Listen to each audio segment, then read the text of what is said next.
उपस्थित भद्र पुरुषों, वंदनीय मातृशक्ति, प्रिय ब्रह्मचारी, आर्य जगत में बहुत लंबे समय से बहुत सारे लोग मुझे इस बात के लिए प्रेरित कर रहे हैं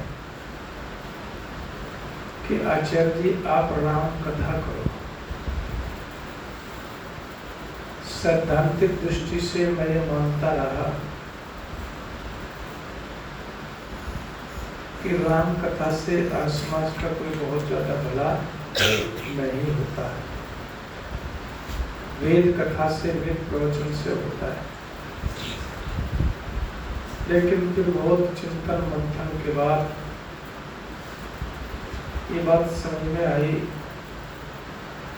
कि अब वेद के चिंतन को राम कथा के माध्यम से भी लोगों तक पहुंचा सकते हैं। तो उसका आधार फिर वाल्मीकि रामायण को हमने बनाया। अब पहली कथा तो इंसान अपने घर में ही करता है, तो बातचीत करके 3-4-5 दिन का कार्यक्रम रखेंगे और संगीत भी साथ में रखेंगे। जैसे तरीके से राम कथा होती है वैसे हो जाएगी। लेकिन आज उसका बीज रूप में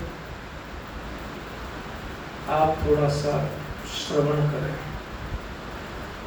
कि वाल्मीकि रामायण एक प्रामाणिक ग्रंथ माना जाता है। मर्यादा पुरुषोत्तम श्री राम को लेकर के जो चर्चाएं हैं, राम के चरित्र पर उतनी धूल नहीं है जितने कृष्ण के चरित्र पर है। बहुत सारी घटनाएं तो लगभग ठीक ही सुनाई जाती हैं, कही जाती हैं, बस एक ही गड़बड़ कर दी। वो गड़बड़ कर दी कि राम को भगवान सिद्ध करने में लग गए साथ। राम को भगवान सिद्ध करने के बजाय आपने राम की जब भगवान सिद्ध करने लगते हैं ना, आवाज ठीक आ रही है जी सबको? तो राम को जब भगवान सिद्ध करने लगते हैं तो आपने राम की सारी तपस्या पर प्रश्न चिन्ह खड़ा कर दिया। आपने उनके जो गुण हैं, उनकी जो साधना है, उस पर प्रश्न चिन्ह खड़ा कर दिया। तो इसीलिए आपने अवमूल्यन कर दिया। राम तो बिल्कुल सहज है, सरल है, और राम जन जन के राम कहलाते हैं। इसलिए कहलाते हैं कि उनकी कथा में, उनकी व्यथा में हर आदमी को अपनी कथा व्यथा गुथी हुई नजर आती है। इसलिए राम जहाँ भी व्यवहार करते हैं, कृष्ण वस्तुतः अलौकिक से नजर आते हैं। कितने भी संकट की घड़ियां हो वो मुस्कुराते हुए मिलेंगे, लेकिन राम ऐसा नहीं है। राम तो थोड़ी पीड़ा होती है तो उस पीड़ा को व्यक्त भी करते हैं, उसको जो है दिखाते भी हैं, रोते भी हैं, गाते भी हैं, सब काम ऐसे करते हैं जिसे आम आदमी करता है। लेकिन फिर भी अद्भुत मर्यादा। बस ये जो शब्द है, इस शब्द को दुनिया में आज तक कोई जीत नहीं सका है। किसी कवि को मैं सुन रहा था कि दया की अगर बात करूं तो अनुवादित होते हैं राम, है दया कह दी तो राम अनुवादित हो गए साहब। रावण को भी नमन किया, ऐसे हैं मर्यादित राम। तो राम की जो मर्यादा है उसको अगर दुनिया में सीखा होता तो दुनिया में अद्भुत, देखिए आज भी आप समझ सकते हैं कि पाली में कहाँ कहाँ आज भी जो है मुस्लिम देश हो गए, तलवार के बल पे लोग कन्वर्ट हो गए, लेकिन आज भी वहाँ रामलीला होती है, राम कथाएं होती हैं, रामचरित्र का वर्णन होता है और वो राम के भक्त हैं। तो राम का भक्त होने का मतलब ये नहीं कि आप जाइए मंदिर में, जोर से घंटी बजाइए, टीका लगाइए और माला डालिए और दीपक जलाइए और हाथ जोड़ करके आपके बाहर मंदिर से सारे जितने उल्टे काम हैं वो सारे आप करना शुरू कर दीजिए। राम के आज्ञा का पालन जो है, राम की भक्ति का मतलब है कि राम के आदर्शों पर चले, राम की कई बातों को माने। हमारे समाज के लोग कहते हैं ना कि राम को तो दुनिया मानते हैं लेकिन राम की कोई नहीं मानता। राम की मान ली होती तो फिर बहुत खूबसूरत ये दुनिया बन सकती है। और जो राम राज्य की बात है ना, ऐसा नहीं कि राम राज्य की बात जो है इसलिए की जाती है कि राम के राज्य में जो है सारी दुनिया से ज्यादा धन संपदा थी। धन संपदा तो राम के राज्य से ज्यादा रावण के राज्य में थी, सोने की लंका थी। लेकिन राम के राज्य में मर्यादाओं, धर्म के रास्ते पर चलने वाला समाज था सब, सबके लिए न्याय था, सबके लिए अनुकूल परिस्थितियां थी, क्योंकि राम स्वयं जो है मर्यादा पुरुषोत्तम है। तो पूछा तपः स्वाध्याय निरतम तपस्वी वाग्दामरम नारदम पर प्रच्छा वाल्मीकि मुनि पुंगव।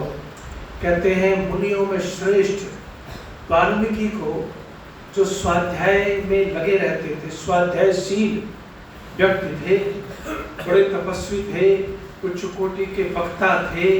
ऐसे महान तपस्वी, उच्च कोटि के वक्ता, वाणी के निपुण वाल्मीकि से क्या पूछा? ये पूछा कि इसने पूछा, नारद ने पूछा, क्या पूछा वो जरा सुनिए। चरित्रेण को युक्त है भाई, मैं तो आज ऐसे आदमी के बारे में जानना चाहता हूँ जो चरित्रवान हो। कैसा हो? चरित्रवान हो, सर्वभूते सुखो हितः, और सब प्राणियों के हित में बोलो जो लगा हुआ हो, ऐसा जो व्यक्ति है। और विद्वान का समर्थश्च यश्चैक प्रियदर्शन। देखो 5 गुण पूछे, पहला कौन सा पूछा कि चरित्रवान हो। इस दुनिया के अंदर सबसे ज्यादा कीमत किसकी है? चरित्र की है। देखो एक विद्वान एक राजा की सभा में थे, तो विद्वान कोई छोटे मोटे विद्वान नहीं थे, बढ़िया धोती, बढ़िया पगड़ी, बढ़िया माला, बढ़िया ड्रेस, बढ़िया वक्ता, और पूरी सभा उनका अद्भुत सम्मान करती थी। राजा भी जब वो सभा में जाते थे ना, क्या कहते हैं? स्वदेशे पूज्यते राजा विद्वान सर्वत्र पूज्यते। भाई जिसके विद्या पास विद्या है वो तो सब जगह सम्मान प्राप्त कर ही लेता है। तो राजा जो है, राजा भी खड़ा हो जाता था, सभा भी खड़ा हो जाती थी कि भाई आचार्य जी आए हैं। एक दिन राजा ने प्रश्न किया कि ये बताओ इस दुनिया में ज्ञान बड़ा है या चरित्र बड़ा है? तो विद्वान ने कहा जी एकदम से इसका कोई ये श्लोक नहीं है कि इसका अर्थ कर दूंगा, अगर कह भी दो तो आपकी समझ में नहीं आएगा। एक काम करते हैं, वक्त आने पर इसका जवाब दूंगा। वक्त बीत गया जी। ऐसा हुआ कि एक दिन कुछ स्वर्ण मुद्राएं उनका कोषाध्यक्ष जो है कहीं रख रहा था, तो आचार्य जी ने जाकर के उसमें से एक स्वर्ण मुद्रा उठा ली और चुपचाप जेब में रख ली, और इस एंगल से रखी कि उसने भी देख लिया कि आचार्य जी स्वर्ण मुद्रा उठा रहे हैं। उसके बाद अगले दिन दूसरी उठा ली, धीरे धीरे करके रोज स्वर्ण मुद्राएं उठाने लगे। तो पहले तो उसको विश्वास नहीं हुआ कि इतना बड़ा विद्वान ऐसे चोरी कर सकता है। जब 5 हो गई, बोले ऐसे तो मैं फंस जाऊंगा। तो राजा के पास जाकर के शिकायत कर दी कि महाराज महाराज जो विद्वान हमारे आपके बिगड़ गए आचार्य जी, तो ये तो स्वर्ण मुद्राएं उठाते हैं। कहने लगे अच्छा, ये 5 स्वर्ण मुद्राएं इन्होंने ली है। कहने लगे ठीक है। अब अगले दिन जो है जब आचार्य जी पहुंचे तो न राजा खड़ा हुआ और न ही सभा खड़ी हुई।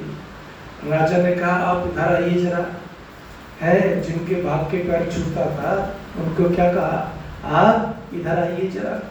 और उधर बुला करके क्या बोला, उधर बुला करके बोला कि आप जो है ये बताएं हमें कि आप चोरी कर रहे हैं चोरी कर रहे हैं और आप चोर हैं, आपको सजा मिलेगी इसकी कठोर। जब सजा वजह तय हो गई और सजा मिलने की तैयारी होने लगी, तब जो है आचार्य जी ने कहा कि मेरी बात एक बार आपको अंतिम बार सुननी चाहिए। बोले कि बताइए। तो कहते हैं कि बात ऐसी है कि आपने मुझसे एक प्रश्न पूछा था और प्रश्न ये पूछा था कि विद्या बड़ी होती है या चरित्र बड़ा होता है। उस प्रश्न का उत्तर देने के लिए मुझे ये काम करना पड़ा। आप एक बात बताइए, पगड़ी तो वैसी ही है, धोती भी वैसी ही है, सिंहासन भी वही मिल रहा था बैठने के लिए, मैं भी वही हूँ, चेहरा भी वही है और विद्या भी वही है, विद्या भी कहीं नहीं गई, लेकिन चरित्र जो है वो नीचे चला गया। तो न एक भी आदमी सभा में खड़ा हुआ और न आपने खड़ा होकर के प्रणाम किया, बल्कि कठोर वचनों से मेरा अपमान किया। इसलिए किया क्योंकि मैं चरित्र से बोलो गिर गया।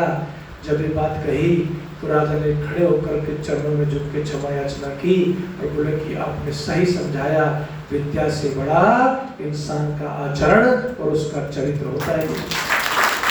चरित्र तो पूछा चरित्र से युक्त कौन है, फिर पूछा सर्वभूतेषु को हितः, ऐसा कौन है जो सबके हित की कामना करता है।